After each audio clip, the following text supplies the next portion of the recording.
امری واحلل عقدۃ من لسانی یفقهوا قولی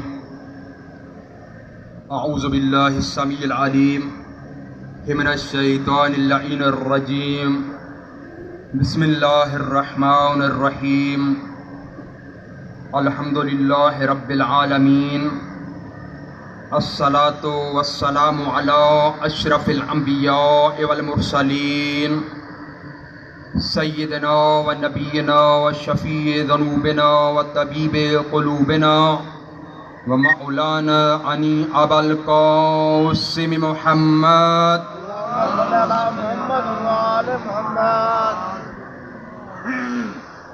الصلاۃ والسلام علی اہل بیتہ الطیبین الطاہرین المعصومین الغر المیامین المنتجبین المنتخبین الذين قال الله تعالى في شأنهم إنما يريد الله ليذهب عنكم الرجس أهل البيت ويطهركم تطهيرا.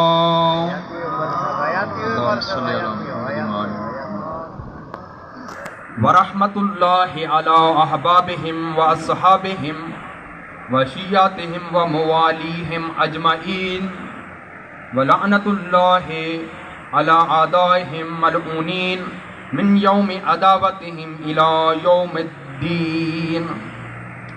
اما بعد قال رسول اللہ صلی اللہ علیہ وآلہ وسلم انی تارک فیکم الثقلین کتاب اللہ و عترتی اہل بیتی وان تمسکتم بہما لن تضلوا بعدی ابدا ولم یفترق حتی یرد علی الحوض. صلوات پڑھ لیجیے محمد و اہل بیت محمد پر.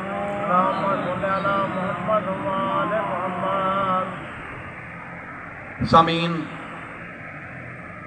بزرگوں، جوانوں، ساتھیوں، میری مائیں، میری بہنیں، خداوند متعال آپ کا اس مقدس مقام پہ اور اس عظیم عبادت گاہ اور اس عظیم درس گاہ میں چل کے آنا اپنی بارگاہ الہی میں مستجاب فرمائے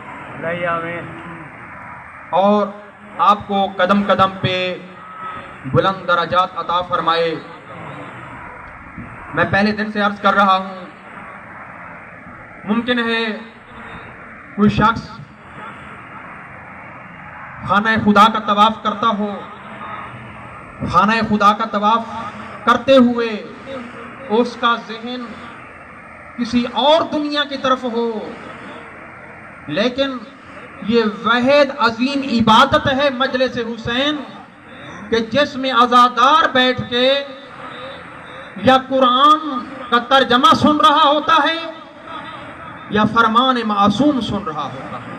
یعنی عزادار کا ذہن یا قرآن کی آیات کی طرف ہوتا ہے یا معصوم کے فرمان کی طرف ہوتا ہے. آپ کے بارے میں عزادار کی بہت فضیلت ہے، محب اہل بیت کی بہت فضیلت ہے.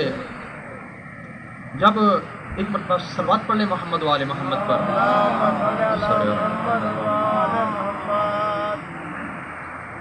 آپ فضائل سننے کے عادی ہیں. جناب زہرا سلام اللہ علیہا کا جب عقد ہوا مولا علی کے ساتھ، تو جب حق المہر کے بارے میں پاک رسول نے اپنی بیٹی کو خبر دی کہ آپ کا حق المہر 500 درہم معین کیا گیا ہے، تو اس وقت بی بی فرماتی ہیں، عرض کرتی ہیں اپنے بابا کی خدمت میں، بابا جان مل فرقہ بینی و بینہنہ، مل فرقہ بینی و بینہنہ، میرے درمیان اور باقی عورتوں کے درمیان کیا فرق رہا؟ ان کا بھی حق المہر درہم و دینار ہو، میرا بھی حق المہر درہم و دینار ہو، میرے درمیان اور ان کے درمیان کیا فرق رہا؟ مجھے مال زر دولت کی درہم و دینار کی ضرورت نہیں ہے. پاک رسول فرماتے ہیں، بیٹی کیا آپ کو یہ حق المہر قبول نہیں ہے؟ بی بی عرض کرتی ہیں، بابا جان میرا حق المہر یہ ہے کہ پروردگار سے دعا کریں کہ محشر والے دن میں اپنے چاہنے والوں کو جنت میں لے جاؤں، اللہ مجھے شفاعت کا حق ادا کرے۔ یا علی، ذرا بلند کرے، ذرا بلند، جیسے علی کا نام بلند ہے، بلند آواز سے حیدری۔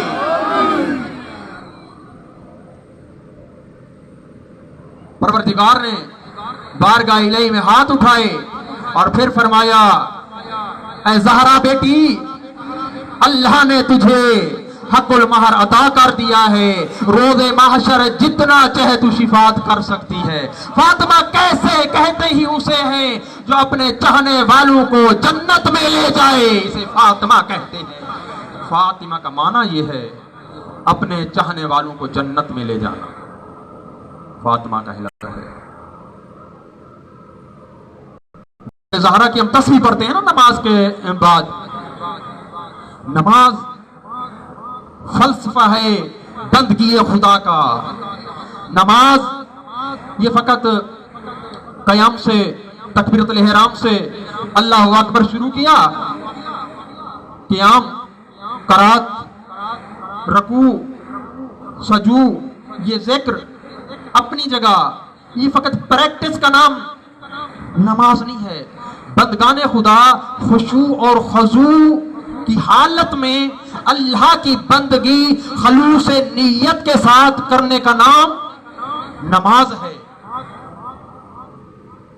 ہمارے آقا و مولا امیر علیہ الصلوۃ والسلام،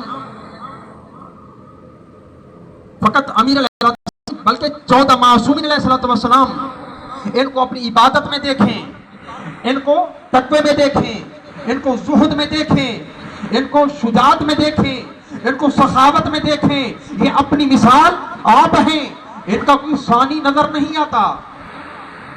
امیر علیہ الصلوۃ والسلام کے بارے میں مشہور ہے اور روایات بتاتی ہیں کہ مولا ساری رات عبادت کیا کرتے تھے، ساری رات کبھی نوافل پڑھتے تھے، کبھی قرآن کی تلاوت کرتے تھے۔ روایات بتاتی ہیں 1000 رکعت نماز پڑھ کے مولا سوتے تھے۔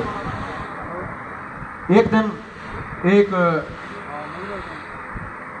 منافق کے ذہن میں ایک حسد ابھرتا ہے کہ میں نے سنا ہے علی نے کبھی اپنی نماز قضا نہیں کی پوری زندگی میں۔ آج میں دیکھتا ہوں کہ علی نماز پڑھتا ہے یا میرے سوال کا جواب دیتا ہے۔ علی نماز پڑھتا ہے یا میرے سوال کا جواب دیتا ہے۔ اس نے ساری رات سوچا، منافق تھا، کہ آج کوئی ایسا سوال بنا کے لے جاؤں، وہ بھی ایک ایسے وقت کہ علی اس وقت مصلی عبادت میں ہوں، نماز کے لیے جا رہے ہوں، تکبیرۃ الاحرام کہنے والے ہوں، اس وقت میں پوچھوں سوال، یا علی سوال کا جواب دیں گے یا نماز میں مشغول ہوں گے۔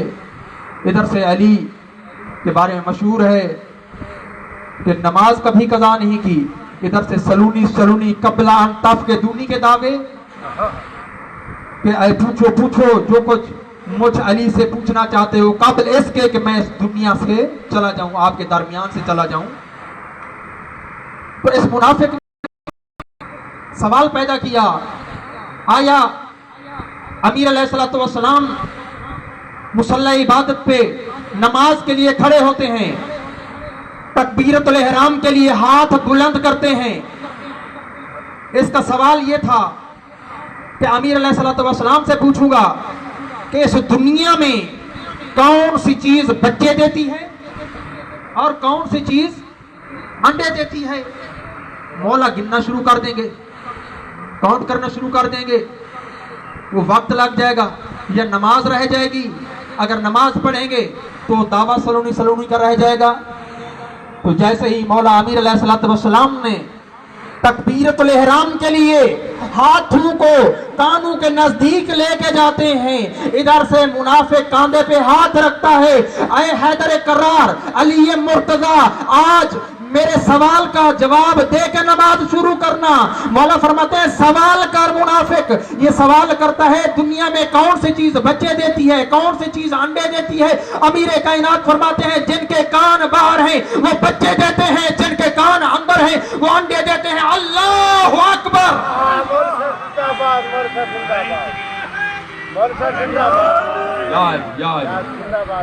دو نعرے لگنے چاہیے, آپ نے ایک لگا ہے, نعرہ حیدری.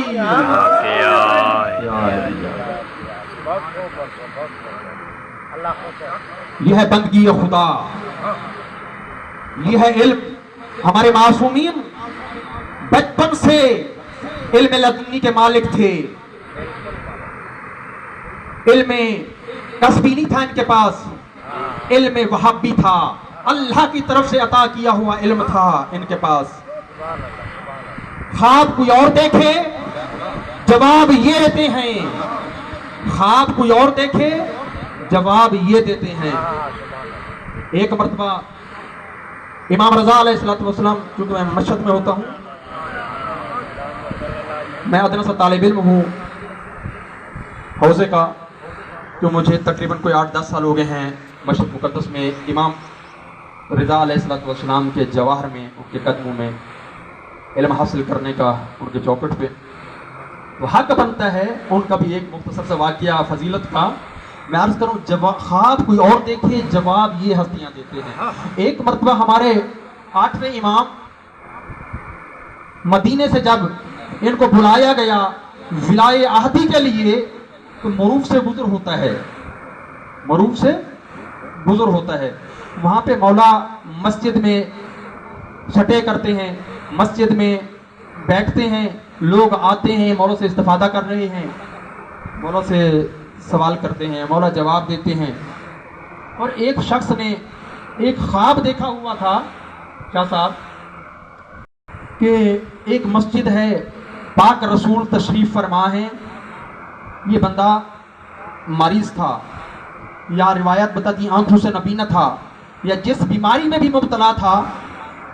تو پاک رسول مسجد میں تشریف فرما ہے, یہ چاہتا ہے پاک رسول اسے ایک مٹھی خرما دے دیتے ہیں, ایک مٹھی کھجور عطا کر دیتے ہیں. پھر وہی مسجد امام رضا علیہ السلام تشریف فرما ہے, مروح کی منطقہ ہے, علاقہ ہے, وہاں سے مولا کا گزر ہوتا ہے, مسجد میں قیام فرماتے ہیں. یہ شخص پہنچ جاتا ہے, مولا سے سوال کرتا ہے کہ مولا میں نے خواب دیکھا ہے. مولا نے خواب سنا نہیں, اس نے ابھی بتایا نہیں. مولا کے آگے ایک تاشت خرمے کا تھا, کھجور کا پڑا تھا. مولا نے ایک مٹھی خرما اٹھائی, اس اہل بیت کے ماننے والے کو عطا کر دیا. جب اس نے مٹھی کھولی تو وہی تعداد وہ رسول اللہ نے اسے خواب میں عطا فرمائی تھی, وہی تعداد کھجور کی اس کی ہتھیلی میں امام رضا نے عطا فرمائی. یہ اور عرض کرتا ہے یا ابن رسول اللہ کچھ اور عطا کیجئے. مولا رضا فرماتے ہیں اگر میرے جد رسول اللہ نے اس سے زیادہ دی ہوتی میں رضا بھی آپ کو زیادہ دیتا. میرے نانا رسول اللہ نے, میرے جد رسول اللہ نے اس سے زیادہ نہیں دی تھی. اور جب اس نے شمار کیا تو 18 وہی کھجور کے دانے تھے جو اس نے خواب میں دیکھا تھا. میں نے یہی عرض کیا ہے خواب کوئی اور دیکھے جواب یہ ہستیاں دیتے ہیں. ان کی عظمت پہ بلند تر صلوات پڑھیے.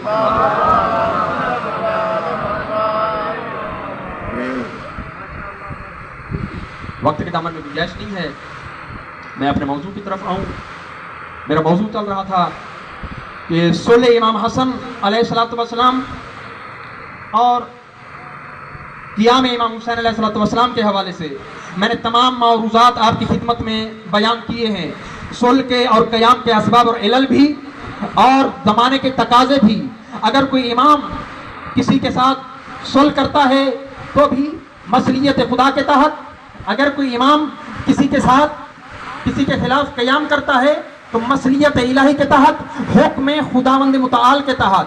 تو لہذا جو شرائط میں مختصر سے اس کو رپیٹ کرتا چلوں, جو امام حسن علیہ السلام نے معاویہ کے سامنے، حاکم شام کے سامنے شرائط بیان کی تھی، سب سے پہلی شرط یہ تھی کہ حکومت وقت اور حاکم شام کتاب خدا اور سنت رسول خدا صلی اللہ علیہ وآلہ وسلم کے مطابق عمل کرے گا. اور اس کے بعد میں جلدی سے گزر رہا ہوں کیونکہ میں اپنے مختصر اگلے بیان کی طرف جانا چاہتا ہوں.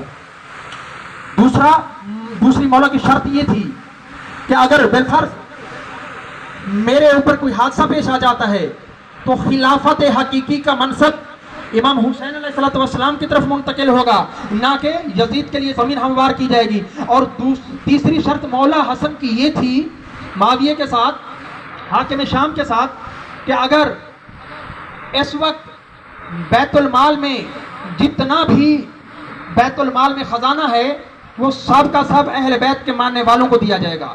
اور اسی طرح ایک اور شرط تھی مولا کی طرف سے، جہاں جہاں بھی اہل بیت کے ماننے والے پورے عرض پہ موجود ہیں وہ آپ کے شر سے محفوظ رہیں گے. ایک آخری شرط وہ بیت المال کے حوالے سے تھی، ہر سال 10 ملین درہم جو ہے حکومت وقت ہمیں دے گی، ہم اپنے چاہنے والوں میں تقسیم کریں گے. یہاں تک جو ہے میں نے بیان کیا تھا یہ مولا کی طرف سے شرائط تھی.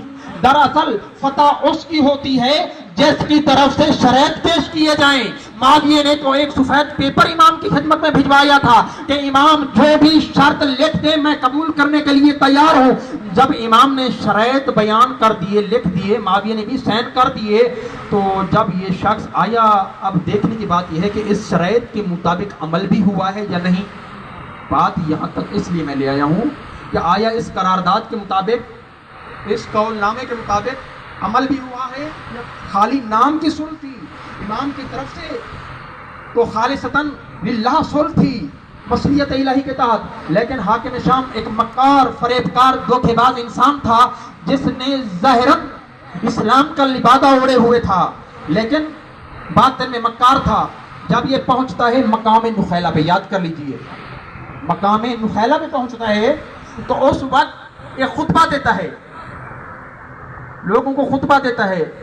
آپ کیا سمجھتے ہیں کہ میں نے یہ جو حسن بن علی کے ساتھ صلح کی ہے، کیا آپ لوگوں کو دیندار بنانے کے لیے چاچا؟ کیا آپ لوگوں کو نماز پڑھانے کے لیے؟ کیا آپ لوگوں کو واجبات بتانے کے لیے؟ ہرگز ایسا نہیں ہے. میں نے جو صلح کی ہے فقط اور فقط آپ کے اوپر حکومت کرنے کے لیے، میں نے آپ کے اوپر مسلط ہونے کے لیے، تسلط کرنے کے لیے میں نے صلح کی ہے. اس نے ادھر ہی قول نامہ اور قرارداد شرائط پھر صلح نامہ پھاڑ دیا، پونک نیچے روند دیا. کیا صلح کے شرائط عمل نہ کیا. کیا واقعہ کربلا ایسے ایک اتفاقاً حادثہ ہو گیا ہے؟ ہرگز ایسا نہیں ہے. اس کے پیچھے اسباب ہیں. اس کی پہلی رحلت رسول سے پہلے جب پاک رسول رحلت فرما رہے تھے، واقعہ کرتاس یہ پہلی اینٹ تھی واقعہ کربلا کے لیے جو دشمن نے بنا رکھی تھی. اور اس سے پہلے واقعہ کرتاس سے پہلے پہلی اینٹ، یہ دوسری اینٹ تھی، پہلی اینٹ یہ تھی خون غدیر کے مقام پہ، جب پاک رسول صلی اللہ علیہ وآلہ وسلم خطبہ غدیر دینے کے بعد حکم خداوند متعال کے مطابق یا ایھا الرسول بلغ ما انزل، اے میرا رسول میرا یہ میسج پہنچا دے. اگر تو نے یہ میرا میسج نہ پہنچایا گویا کہ تو نے میری رسالت کا کوئی کام انجام نہ دیا.